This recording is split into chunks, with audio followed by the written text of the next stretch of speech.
வணக்கம். இது உங்களுக்கான ஒரு பிரத்யேகமான ஆழமான அலசல். இன்னைக்கு நீங்க கொடுத்த ஆவணங்கள்ல இருந்து மகரிஷி மகேஷ் யோகியோட போதனைகளை நாம கொஞ்சம் விரிவாக பார்க்க போறோம். ஆமா, குறிப்பா சொல்லணும்னா அந்த இருப்பு, அதாவது பீயிங்ங்கிற கான்செப்ட், அப்புறம் உணர்வு நிலையோட பல கட்டங்கள், டிரான்சென்டென்டல் மெடிடேஷன், அதாவது டிஎம் நுட்பம், இதையெல்லாம் அலசி ஆராய போறோம். ஆமாங்க, நீங்க கொடுத்த அந்த பிடிஎஃப் டாக்குமெண்ட் இருக்கு இல்லையா, DOC 20251028-WA0230.pdf, அதை வச்சு தான் பேச போறோம். அதில் இருக்கிற முக்கியமான விஷயங்கள், சில சமயம் ஆச்சரியமா இருக்கிற தகவல்கள், அதோட பிராக்டிக்கல் யூஸ் என்ன, இதெல்லாம் தொகுத்து சொல்ல முயற்சி பண்றோம். ரொம்ப நல்லது. ஏன்னா சில சமயம் இந்த மாதிரி விஷயங்கள் கொஞ்சம் சிக்கலா தெரியும். அதை தெளிவா புரிஞ்சுக்க வைக்கிறது தான் நம்ம நோக்கம். கரெக்ட். ரொம்ப சிம்பிளா தெளிவா சொல்லிடலாம். சரி, அப்போ முதல்ல அந்த மையக்கருத்து இருப்பு, அதுலேருந்தே ஆரம்பிக்கலாமா? இந்த டாக்குமெண்ட்ஸ் படி மகிழ்ச்சி இருப்புனா என்னன்னு சொல்றாரு. இது வெறும் தத்துவமா இல்ல வேற ஏதாவதா? இது ரொம்ப ஆழமான ஒரு கருத்துங்க. இந்த ஆவணங்கள் என்ன சொல்லுதுன்னா, இருப்புங்கிறது தான் எல்லாத்துக்கும் அடிப்படை, படைப்போட ஆணிவேர்னே சொல்லலாம். ஓ, படைப்போல ஆதாரமா? ஆமா, அது முழுமையானது, எல்லா இடத்துலயும் பரவி இருக்கு. ஆனா நம்ம சாதாரண கண்ணுக்கோ காதுக்கோ புலப்படாது. அதான் டிரான்சென்டென்டல்னு சொல்றாங்க. ஆனா நம்ம அன்றாட வாழ்க்கையோட ரொம்ப நெருக்கமா சம்பந்தப்பட்டது. எப்படி? அந்த கடல் உதாரணம் சொன்னீங்களே. ஆமா, அந்த ஓமை அருமையா விளக்குது பாருங்க. கடலுக்கு மேல அலை அடிக்கும், புயல் வரும்.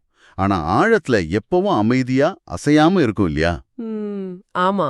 அதே மாதிரி தான் நம்ம வாழ்க்கையில மேலெடுக்குல எவ்வளவு கஷ்டம், நஷ்டம், குழப்பம் இருந்தாலும் அதுக்கு அடியில இந்த இருப்புங்கிற நிலை எப்பவும் அமைதியா முழுமையா இருக்குன்னு இந்த மூலம் சொல்லுது. ஓ, அப்போ இந்த மூலம் சொல்றபடி இருப்புங்கிறது சும்மா அமைதியா இருக்கிறது மட்டும் இல்ல, நம்ம வாழ்க்கைக்கு நேரடியா பயன் தரக்கூடிய ஒன்றா? மிகச்சரியா சொன்னீங்க. அதுதான் முக்கியம். இந்த ஆவணங்கள் அதுதான் திரும்ப திரும்ப சொல்லுது. இது வெறும் ஆன்மீக சிந்தனை இல்ல, ரொம்ப ரொம்ப பிராக்டிக்கலானது. பிராக்டிக்கலாவா? எப்படி? அதுதான் சுவாரஸ்யமே. என்ன சொல்றாங்கன்னா, நவீன அறிவியல் கூட கொஞ்சம் கொஞ்சமா இயற்கையோட விதிகளை ஆழமா ஆராய்ஞ்சு ஒரு நாள் இந்த அடிப்படை இருப்பு நிலைய தியரியா கண்டுபிடிக்கும்னு மகரிஷி கணிச்சதா சொல்றாங்க. ஓ, அப்படியா? அறிவியல் கூடவா? ஆமா. ஆனா ஒரு முக்கியமான வித்தியாசம் இருக்கு. சயின்ஸ்க்கு இது ஒருவேளை வெறும் மேத்தமேட்டிக்கல் ஃபார்முலாவா இருக்கலாம்.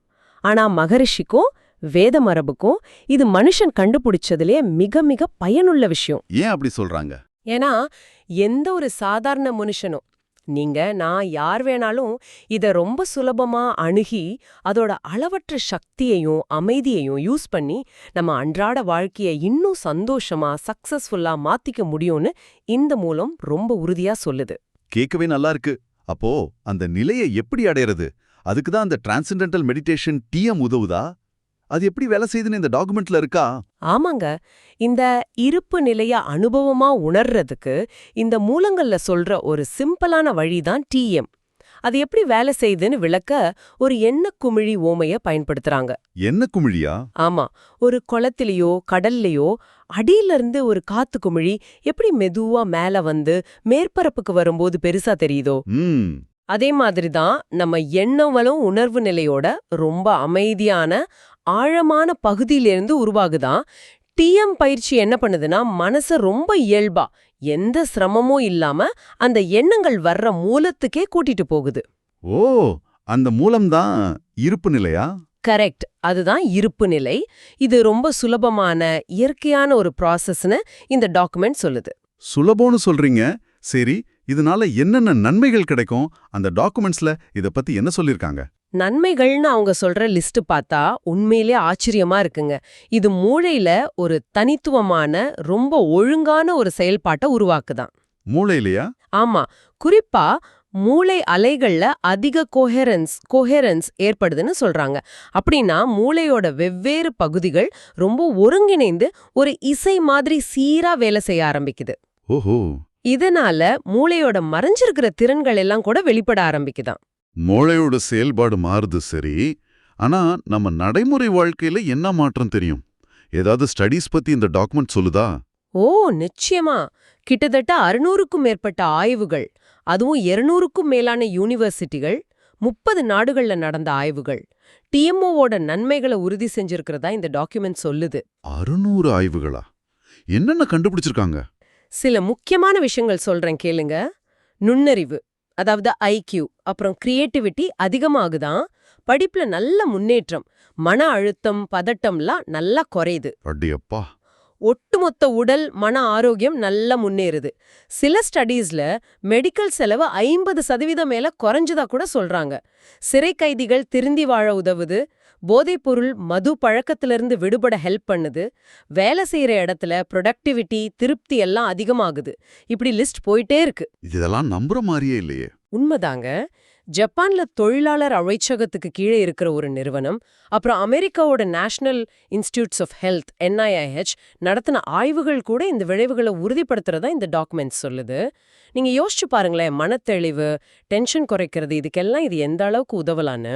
பிரமிப்பா இருக்கே.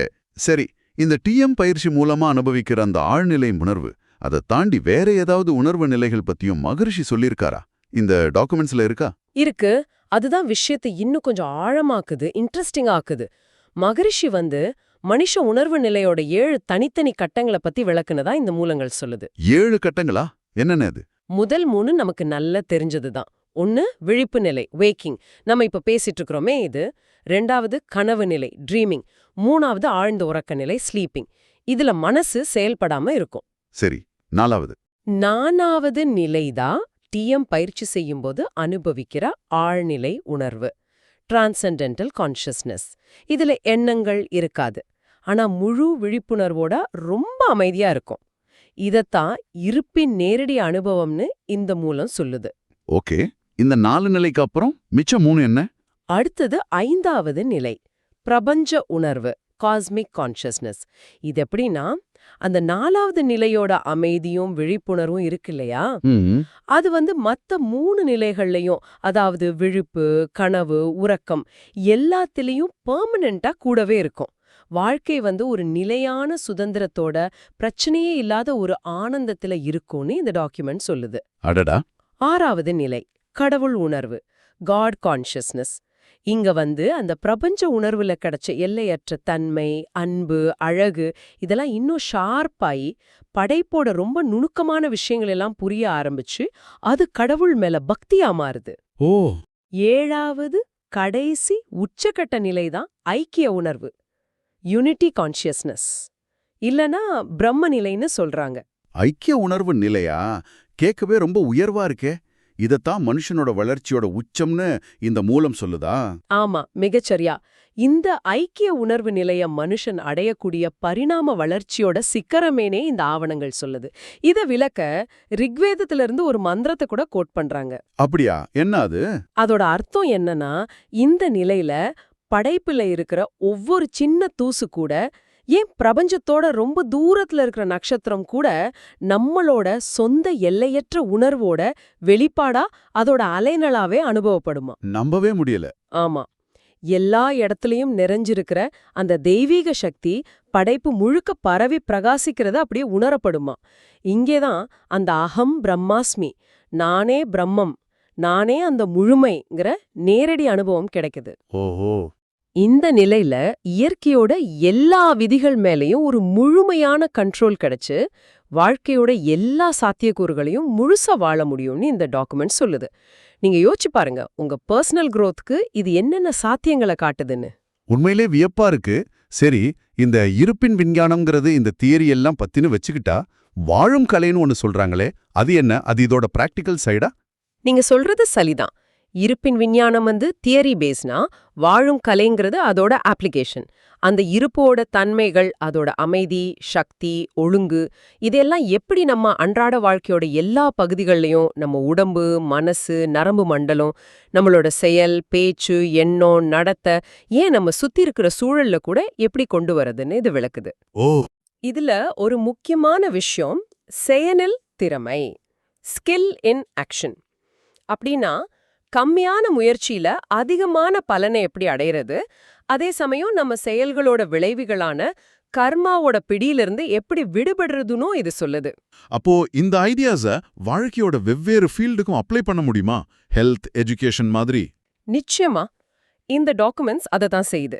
இந்த இருப்பு நிலைய அடிப்படையா வச்சு வாழ்க்கையோட பல துறைகளுக்குமான அணுகுமுறைகளை மகரிஷி கொடுத்திருக்கிறதா சொல்றாங்க. சில உதாரணங்க பார்க்கலாமா? சொல்லுங்க. 1 உடல் நலம். மகரிஷி வேத ஆரோக்கிய அணுகுமுறை அப்படின்னு ஒன்னு சொல்றாங்க. இது ரொம்ப ஹோலிஸ்டிக்கான பார்வை. மன அழுத்தம் இல்லாத சமநிலையான உணர்வு நிலையையும் உடம்பையும் டிஎம் மூலமா திரும்ப கொண்டு வர்றது சென்ட்ரா வைக்குது. அதோட ஆரோக்கியங்கிறது வெறும் உடம்பு சம்பந்தப்பட்டது மட்டும் இல்ல. வேத அறிவோட 40 பகுதிகளும், அதாவது இயற்கை விதியோட வெவ்வேறு அம்சங்களும் நம்ம ஹெல்த்தோட கனெக்ட் ஆயிருக்குன்னு சொல்றாங்க. இது நோய் வராம தடுக்கிறதுக்கும் ஒரு சமுதாயத்தோட மொத்த ஆரோக்கியத்துக்கும் முக்கியத்துவம் கொடுக்குது. கல்வித்துறையில எப்படி? இப்ப இருக்கிற எஜுகேஷன் சிஸ்டம் பெரும்பாலும் வெளி உலகத்தை பத்தி மட்டும்தான் சொல்லிக் கொடுக்குது. அது போதாது, முழுமை இல்லைன்னு இந்த மூலம் சொல்லுது. ஸ்டூடெண்ட்ஸோட முழுமையான வளர்ச்சிக்கு வெளி உலக அறிவோட சேர்த்து அந்த முழுமையான, அதாவது இருப்பு நிலை பத்தின அறிவையும் அதை அனுபவமாக்குற டிஎம் பயிற்சியும் சேர்க்கணும்னு சொல்றாங்க. இதனால என்ன ஆகும்? இதனால மாணவர்களோட உள்ளார்ந்த முழு திறனும் மைண்ட், பாடி, ஸ்பிரிட் எல்லா லெவல்லையும் வெளிப்படணும் நம்புறாங்க. சமூக அளவுல என் உலக அளவுல கூட இதோட தாக்கம் இருக்கும்னு இந்த டாக்குமெண்ட் சொல்லுதா? அது கொஞ்சம் சர்ப்ரைசிங்கா இருக்கு. ஆமா, அதுதான் மகரிஷி எஃபெக்ட்னு சொல்றாங்க. ஒரு சமுதாயத்துல ஒரு குறிப்பிட்ட பெர்சன்டேஜ் மக்கள் மொத்த ஜனத்தொகையில 1% பேரு டிஎம் செஞ்சாலோ, இல்ல ஜனத்தொகையோட ஸ்கொயர் ரூட் அளவுக்கு ஆட்கள் டிஎம் சித்தின் ஒரு அட்வான்ஸ்ட் பயிற்சிய குரூப்பா செஞ்சாலோ, அப்படி செஞ்சா அந்த சமுதாயத்துல மொத்தமா கோஹிரன்ஸ், அதாவது ஒருவித பாசிட்டிவ் ஒருங்கிணைப்பு அதிகமாகி கிரைம் ரேட் குறைதான், மத்த நல்ல சமூக மாற்றங்கள் அதிகமாகுதாம்னு இந்த டாக்குமெண்ட் சொல்லுது. இது ரொம்ப பெரிய கிளைமா இருக்கே. பனிப்போர் முடிவு மாதிரி விஷயங்களோட கூட இது தொடர்புபடுத்துறதா சொன்னீங்க. அது எப்படி? இந்த டாக்குமெண்ட் நிறைய ஆய்வுகள் இந்த எஃபெக்ட காட்டுறதா சொல்லுது. அப்புறம் பனிப்போர் முடிஞ்சது மாதிரி உலக அளவுல நடந்த சில நல்ல மாற்றங்களுக்கும், சில குறிப்பிட்ட காலங்கள்ல உலகத்துல பல இடங்கள்ல ஒன்னா சேர்ந்து நடத்தின பெரிய குரூப் மெடிடேஷன்ஸ்க்கும் தொடர்பு இருக்கலாம்னு ஒரு கருத்தை முன்வைக்குது. ஆனா அதுக்கான நேரடி ப்ரூஃப் இந்த டாக்குமெண்ட்ல அந்த நேரடி தொடர்பு எப்படி வேலை செய்யுதுங்கிற ரொம்ப விரிவான விளக்கம் இல்ல. ஆனா இந்த நிகழ்வுகளை ஒரு சாத்தியமான உதாரணமா காட்டுது. இதன் அடிப்படையில உலக அமைதியை உருவாக்க முடியும்னு, அதுக்காக ஞான யுகத்தின் உலக அரசாங்கம், world government of the age of enlightenment, ஒரு அமைப்பை மகரிஷி 1976லேயே ஆரம்பிச்சதாகவும் இது சொல்லுது. அப்படியா? சரி. வேத விஞ்ஞானம், யோக பரத்தல் பத்தியும் ஏதோ சொன்னீங்களே, அதென்ன? ஆமா, வேத விஞ்ஞானம் மற்றும் தொழில்நுட்பம். வேதம்ங்கிறது இயற்கை விதியோட முழுமையான அறிவு. அது ஒரு சயின்ஸுங்கிற அடிப்படையில வந்தது. இதுல டிஎம் ஒரு டெக்னாலஜி. யோக பரத்தல்ங்கிறது டிஎம் சித்தி பயிற்சியோட ஒரு பகுதி. பரத்தலா? நிஜமாவா? அது லிட்ரலா பறக்கிறது மாதிரி இல்லாம உடம்பு லேசாகி குதிச்சு எழும்புற மாதிரி ஒரு நிலைன்னு சொல்றாங்க. இது வெறும் உடற்பயிற்சி இல்ல, மனசையும் உடம்பையும் ஒருங்கிணைக்கிறத ரொம்ப உயர்ந்த நிலைக்கு கொண்டு போய் இயற்கை விதியோட தன்மைகளை நம்ம உணர்வுலையும் உடம்புலையும் உயிர்ப்பிக்கிற ஒரு ப்ராசஸ்னு இந்த டாக்குமெண்ட் சொல்லுது. ஓஹோ. இன்னொரு இன்ட்ரெஸ்டிங்கான விஷயம், வேத இலக்கியத்தோட 40 கிளைகளும் மனுஷ உடம்போட 40 முக்கியமான பாகங்களோட தொடர்புடையதுன்னு மகரிஷி கண்டுபிடிச்சதா இது சொல்லுது. இதெல்லாம் தவிர வேற துறைகள் பத்தியும் சொல்லியிருக்காங்களா?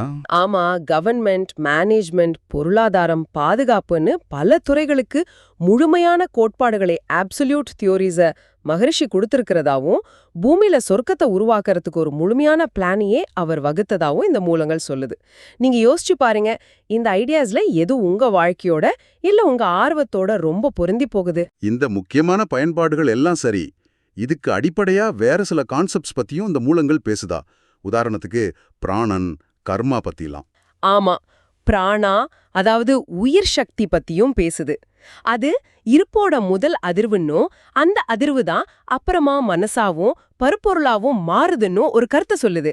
இருப்பு நிலையிலிருந்து பிராணனோட தூண்டுதலால தான் மனசே உருவாகுதுன்ற மாதிரி. ஓகே, கர்மா பத்தின பார்வை எப்படி இருக்கு? நாம பொதுவா பேசுற வினைப்பயன் மாதிரிதானா? கர்மா தத்துவத்தையும் இந்த ஆவணங்கள் விளக்குதுங்க.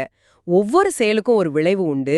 அந்த விளைவு பிரபஞ்சம் முழுக்க பாதிப்பை உண்டாக்கி அந்த செயலை செஞ்சவரை சில சமயம் பல ஜென்மங்களுக்கு கூட தொடரும்னு சொல்லுது. அப்போ எது சரி எது தப்புன்னு எப்படி தெரியும்? அதுதான் சிக்கலே. எது சரி எது தப்புன்னு தீர்மானிக்கிறது ரொம்ப கஷ்டம். ஏன்னா ஒரு செயலோட முழு விளைவுகளையும் நம்ம சாதாரண மனசால கணிக்க முடியாது. ஆனா ஆனா தியம் பயிற்சி மூலமா அந்த இருப்பு நிலையில ஸ்டெடியா இருக்கும்போது மனசுக்கு இயற்கையாவே எது சரி எது தப்புன்னு புரியும். அது தானாவே இயற்கையோட விதிகளுக்கு ஏத்த மாதிரி செயல்படும் திறன் கிடைக்குது. இதனால செயல்களோட பிணைப்பிலிருந்து விடுபட முடியும்னு சொல்லுது. அப்போ அந்த நிலையிலிருந்து செய்யற செயல் அந்த இருப்பு நிலையிலிருந்து செய்யற செயல் கம்மியான முயற்சியில அதிக பலனை கொடுக்கும். அது மட்டும் இல்லாம செய்யறவங்கள கர்மாவோட கட்டுகள்ல இருந்து விடுவிக்கும். இதுதான் உண்மையான செயலில் திறமைன்னு இந்த மூலம் சொல்லுது. அருமை. இன்னைக்கு நாம ரொம்ப விரிவாவே நீங்க கொடுத்த மூலங்களின் அடிப்படையில மகரிஷியோட மையக்கருத்தான இருப்பு, அதை அடைறதுக்கான வழியா சொல்ற டிஎம் நுட்பம், அப்புறம் அந்த உணர்வு நிலையோட 7 கட்டங்கள், இதெல்லாம் அன்றாட வாழ்க்கையில பயன்படுத்துற வாழும் கலை, இதெல்லாம் பார்த்தோம். ஆமா, உடல் நலம், கல்வி, சமூகம், தனி மனித வளர்ச்சி இப்படின்னு பல துறைகள்ல இதோட தாக்கம் எப்படி இருக்குன்னு இந்த மூலங்கள் சொல்றதையும் ஆராய்ஞ்சோம். அதோட பிராணன், கர்மா மாதிரி சில அடிப்படையான கருத்துகளையும் தொட்டு பேசணும். சரி, இறுதியா நீங்க கொஞ்சம் சிந்திச்சு பார்க்கறதுக்காக ஒரு கேள்வி முன்வைக்கிறோம். மகரிஷியோட நோக்கம் பூமியில சொர்க்கத்தை உருவாக்குறது, மனித குலத்தையே ஒரு அடுத்த கட்டத்துக்கு கொண்டு போறதுன்னு இந்த மூலங்கள் சொல்லுது இல்லையா? ஆமா.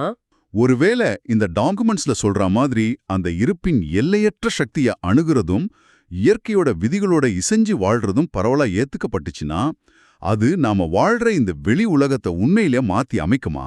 இந்த உள்மாற்றம், இந்த அக விழிப்புணர்வு தனிமனித அளவிலையும் உலக அளவிலையும் ஒரு பெரிய மாற்றத்துக்கான திறவுகோலா அமைய வாய்ப்பு இருக்கா?